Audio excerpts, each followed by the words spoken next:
व्यंग प्रेमी, आप सभी को नमस्कार।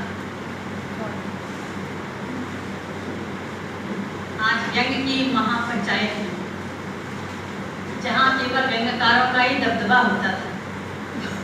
आज महिलाओं की इतनी सारी उपस्थिति देखकर और मुझे मंच पर बैठा कर ये सबसे बड़ा व्यक्ति है। तो व्यंग की यहाँ से शुरुआत करती हूँ, क्योंकि जैसे कि हम दर्पण के सामने खड़े होते हैं और अपने चेहरे को देखते हैं कि कहाँ क्या खराबी रह गई है, कहीं कोई दाग तो नहीं रह गया है, साफ सुंदर है कि नहीं है, लोग देखकर आकर्षित होंगे कि नहीं होंगे। उसी तरह से जब हम साहित्य को पढ़ते हैं तो उसमें अपने आप को ही पढ़ते हैं कि हमारी गलतियाँ कहाँ जा रही हैं, हम कहाँ जा रहे हैं, देश कहाँ जा रहा है, भाषा कहाँ जा रही है, इसके शब्द और भाव कहाँ जा रहे हैं। तो इस तरह से यही व्यंग है जो शब्द में हम चेहरे पर अपनी खराबी देखते हैं, ये भी एक व्यंग है, व्यंग की दृष्टि है। और साहित्य में जो हम खराबियाँ देखते हैं ये भी व्यंग है और व्यंग की दृष्टि। तो व्यंग और कुछ नहीं है, हमारा दृष्टिकोण है। हम उस दृष्टिकोण से देखें कि इसमें क्या अभाव है, क्या गलतियाँ हैं, क्या त्रुटियाँ हैं, इसको हम सुधारें। जब हम साहित्य की बात करते हैं तो अकेला पद्य या अकेला गद्य कभी नहीं लेना चाहिए, क्योंकि साहित्य दो धाराओं में चला है, पद्य प्रथम चरण है और गद्य द्वितीय चरण है। इसलिए हम कह सकते हैं कि साहित्य हमारे जीवन की पुनर्रचना होती है। हर युग जिस युग में हम जीते हैं उस युग में साहित्य पुनर्रचना होती है हमारी, और हम उसमें जीवन जीते हैं। पद्य गद्य से हजारों साल पहले आए। संस्कृत कालीन कविता ने हजारों साल बिताने के बाद एक जो प्लेटफॉर्म तैयार किया था पद्य साहित्य का, उस साहित्य के तैयार प्लेटफॉर्म पर गद्य ने सन 1850 में भारतीय युग में कदम रखा। तो गद्य को साहित्य का प्लेटफॉर्म बनाने के लिए कोई मेहनत नहीं करनी पड़ी, क्योंकि कविता ने ये सारा मखमली जो काली ने उठा के रखा था उसमें वो आराम से आकर उतर गया और भारतीय काल से गद्य शुरू हुआ। लेकिन हमारी जो हिंदी कविता है वो हिंदी कविता 1050 से शुरू होती है रासव काव्य, जिसे हमने प्राचीन काल नाम दिया। उस रासव काव्य में हालांकि उस समय भी हमारे यहाँ मुस्लिम साम्राज्य स्थापित होने का समय आ गया था और उन लोगों ने दस्तक दे दी थी। बहुत से राजस्थानी जो राजा थे, पृथ्वीराज और देव वगैरह, ये सब उनके अंडर में आ चुके थे। तो उस समय की जो जनता थी उसमें इतनी जागरूकता नहीं थी, इतनी साक्षरता नहीं थी, फिर भी उसमें व्यंग्य के जब मोहम्मद गोरी पृथ्वीराज रासू की आंखें खुलवा देते हैं और कहते हैं कि अब बताइए कि अपने शब्द वेदी बाण चलाने की कितनी क्षमता है, तो देखिए चंद्रवटाई उनके राज कवि राजा रहा करते थे। कभी जो राजाओं के युद्ध और उनके कौशल और उनकी वीरता के गुणगान ही किया करते थे, और उसमें जो भी साहित्य रचा जाता था सबको रासव काव्य। तो उन्होंने जो एक दो पंक्तियां बताई, पृथ्वीराज रासव को सुन रहे थे, लेकिन मोहम्मद गोरी इस बात को नहीं समझ पाए कि 4 बांस 24 गज और अंगुल अष्ट प्रमाण और तारू पर सुल्तान है मत चौहान। ये हमारी कविता की शक्ति है। कविता में कोई और शक्ति नहीं है जो कविता व्यंग्य गद्य के बैसाखी पर चले, उसे किसी की बैसाखी की जरूरत नहीं है। आज भी भले ही नारियों की गिनती ना हो, लेकिन नारी शक्ति को किसी के बैसाखी की जरूरत नहीं है। उसमें अपने आप में इतनी ताकत है, इतनी शक्ति है कि वो आपको भी हिला सकती है। नारियों में कहते हैं बहुत सूक्ष्म दृष्टि होती है, जहाँ तक पुरुषों की दृष्टि नहीं पहुँचती, गहराई तक नारी। इसके बाद हम चलते चलते 1050 के बाद 1350 में जब हम क्रांतिकाल में प्रवेश करते हैं तो उस समय बहुत जनजागृति आ गई। उस समय भी मुस्लिम साम्राज्य था। हमारे धर्म, हमारे रीति रिवाज, हमारे संस्कार, हमारी संस्कृति, हमारे धर्म सब पर प्रभाव पड़ा, यहाँ तक कि हमारी भाषा पर भी लगा। तो कबीर जैसे संत ये सारे कवि थे, सारे रचनात्मक थे, सारे साहित्यकार, कबीर आए, तुलसी आए, सूर आए, रहीम आए, सब लोगों ने निरंतर से उन लोगों ने निरंतर से राजाओं के विरोध में कहा है। किसी की ताकत आज से आज आप फेसबुक में एक वाक्य डाल के देखिए, मैंने कई एक उदाहरण सुने कि उनको FIR दर्ज की गई है और उनका केस चल रहा है, आप नहीं बोल सकते। ये कैसी अभिव्यक्ति की स्वतंत्रता है कि आप नहीं बोल सकते। लेकिन उस समय ऐसा नहीं था।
ये ताकत नहीं है आज।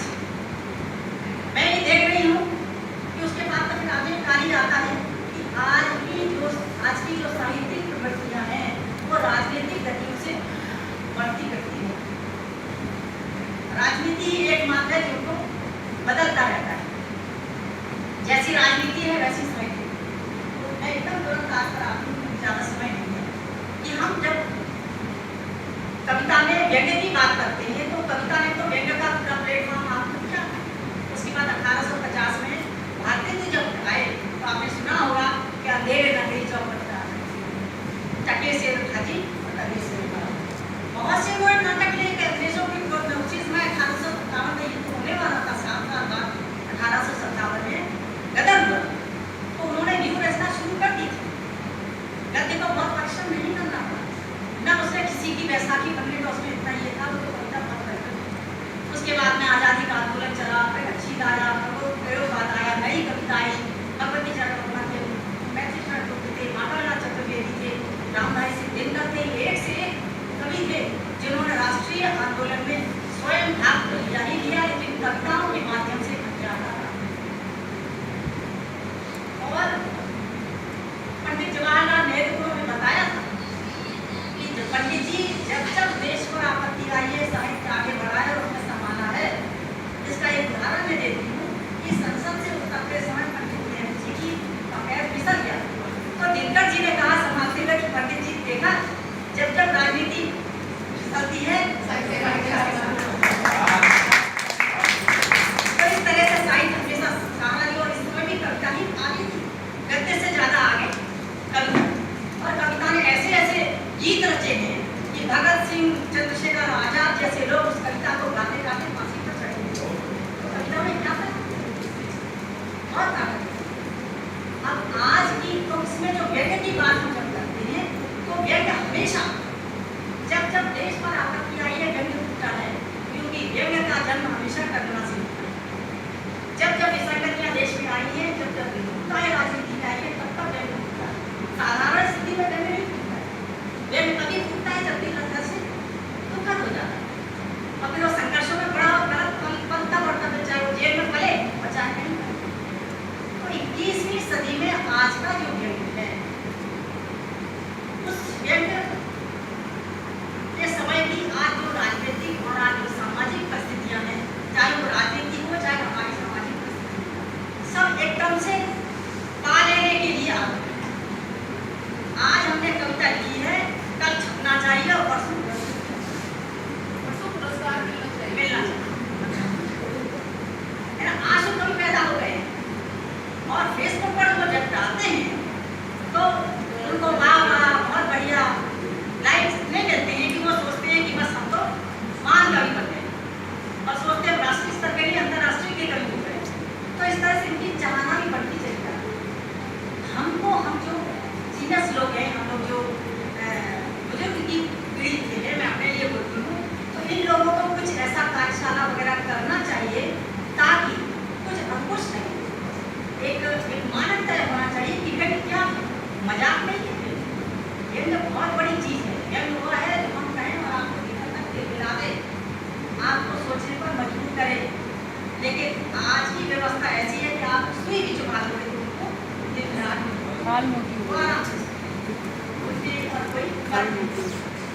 तो आज जो कविता की जो प्रवृत्ति जगी है कि नया पाउडर, नया हेयर डाई पाउडर काटो बोलो ऐसी बात। बच्चा बाहर से आता है, कहता मम्मी भूख लगी है, मम्मी बोलती बेटा 2 मिनट में हो जाए।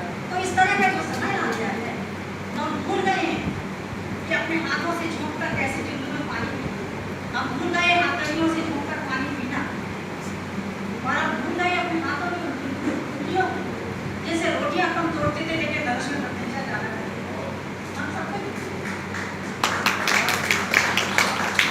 हमारे यहाँ की पहाड़ियाँ सुंदर होती चली जा रही है, बड़े बड़े पेड़ कट गिरते चले जा रहे हैं, लेकिन धरती फिर भी शांत है, फिर भी इस तरह तो ये क्षमता हमें होनी चाहिए, ये ताकत हमें होनी चाहिए कि हम कितना सही और कितना ना सही, किस तरह से हम अपनी संस्कृति को भूलते चले जाते हैं, इस तरह से हम अपने संस्कारों से दूर होते चले जाते हैं, हम व्यवहार से दूर होते चले जाते हैं, हमारा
फिल्मकार तो वो बिजनेसमैन हो गया है, जो इतनी बड़ी कार्यशाला चलाता है, जो इतना बड़ा वर्कशॉप चलाता है, जिसमें आपके साइड के सारे अनुरूपों को स्वयं बेचता है कि क्या लिखना चाहिए, क्या नहीं लिखना चाहिए, क्या खराब इसके बदले ये बदल, उसके सारे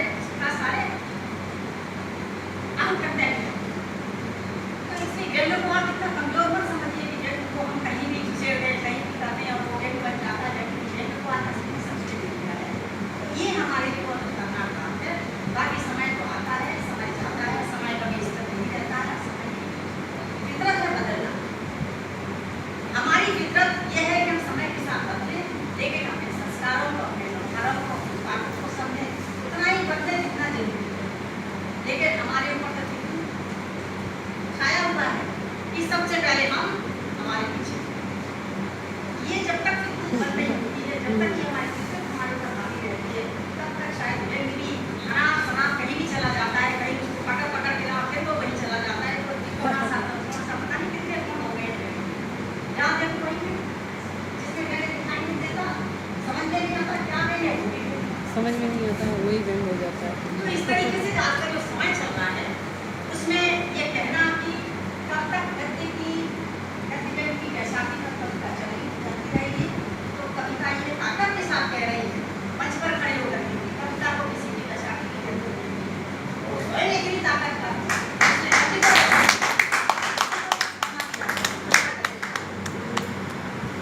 लेकिन एक बात और कहूँगी कि आजकल मैंने मंच उस मंच संस्कृति का तो हुलिया ही बदल गया है, तो देश ही बदल गया है। पहले होते थे आयोजनकर्ता भी साहित्यकार होते थे, कवि साहित्यकार होते थे और श्रोता भी साहित्य में रुचि रखने वाले होते थे, तीनों का मिला मिलाप होता था, तब वो मंच चलता था। और मंच के जो कवि जो संस्कार बांधकर जाते थे, जो संस्कार गिरा के जाते थे, लोगों के श्रोता के साथ लेकिन आज 10 कवियों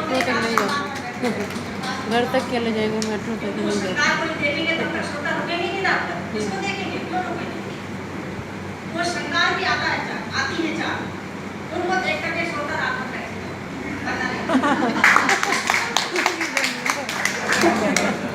ये कभी समय है मोबाइल में बुलाता है तो ये चार भी नहीं होती, वो एक ही होती है, एक जरूर होती है।